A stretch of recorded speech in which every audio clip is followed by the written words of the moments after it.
What's going on? It's Repsardi, BigBlueOneBuys.com. Thank you to those who've liked, commented, and subscribed. I really appreciate you guys. Make sure to turn notifications on so every time I post, you get a notification. You come join in on the conversation. We had a pregame live stream that went great today. Thank you to those who tuned in.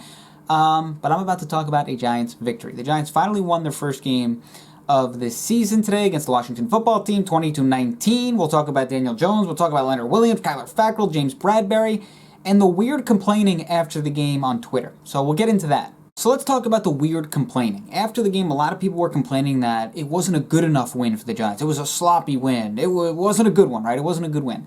Look, a win is a win in the NFL, especially when you're the New York Giants, and the Giants haven't won many games over the years. So any win that they can get, they're going to take. Also, be realistic at where the Giants are at right now.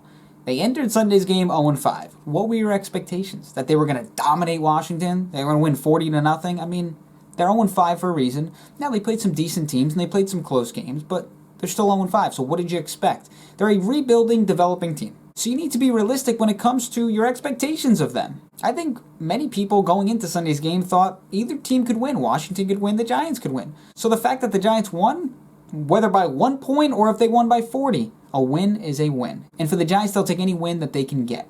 Okay, so let's talk about Daniel Jones. So you look at his numbers, weren't great, right? You look at the overall numbers, you say, average less than 6 yards per attempt, only threw 19 passes, had an interception that really shouldn't have been an interception. But the final numbers don't look great. But if you watch the game, you're like, okay, he was okay. He did okay. He was whatever. He wasn't bad. Running the football, he was very effective. He averaged 10.6 yards per carry on 7 attempts, had one 49-yard run. Like I said, the final box score stats don't look great for Daniel Jones.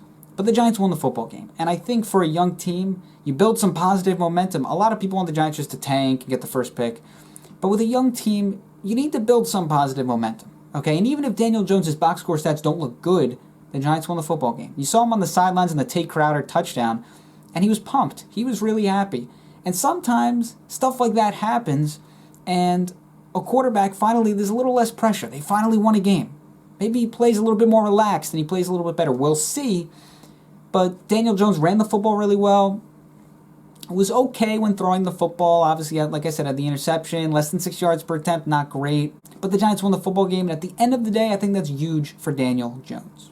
So let's quickly talk about Andrew Thomas. He was actually benched for a certain period of time for Sunday's game. He was late for a meeting this week. Matt Parrott stepped in, played some snaps for the Giants. Interesting. The Giants only allowed 5 pressures in Sunday's game, but Daniel Jones only threw the football 19 times. So I guess it's kind of a positive. They didn't allow as many pressures as they usually do. They entered Sunday's game leading the league in pressures, but at the same time, let's add some context. 19 passes, of course, there's going to be less pressures when you're not throwing the football too many times. Okay, so let's talk about the Giants' defense. Dave Gettleman, a lot of people don't like Dave Gettleman, right? A lot of people think Dave Gettleman hasn't done a good job. A lot of people want Dave Gettleman fired. But he's actually added some really good pieces to their defense over the past year. Leonard Williams had another sack. He's got 3 on the season. He had 2 quarterback hits. He's a really good football player. I know people hated the trade, but I told you many times, a really good football player. Kyler Fackrell had a sack. He had 3 quarterback hits. He forced a fumble that led to a Tate Crowder game-winning touchdown. He has been an outstanding addition. 1 year, $4.6 million for a guy who entered this week, tied for 3rd in tackles for loss. Really, really good addition there. And James Bradberry targeted 4 times, 3 catches, 12 yards, and an interception. The guy's been outstanding. A 3-year, $45 million deal for arguably the best corner in the league this year. I know a lot of people think Dave Gettleman's done a bad job and should get fired, and the Giants haven't won a lot of games with Dave Gettleman as their general manager, so I understand why people are mad. But some of the moves he's made on defense recently have been virtual home runs, and add Blake Martinez into that conversation as well. So again, on Sunday, Williams had a sack, Fackrell had a sack, Bradberry had an interception, only allowed 3 catches, 12 yards. I mean, Dave Gettleman has built a pretty good defense.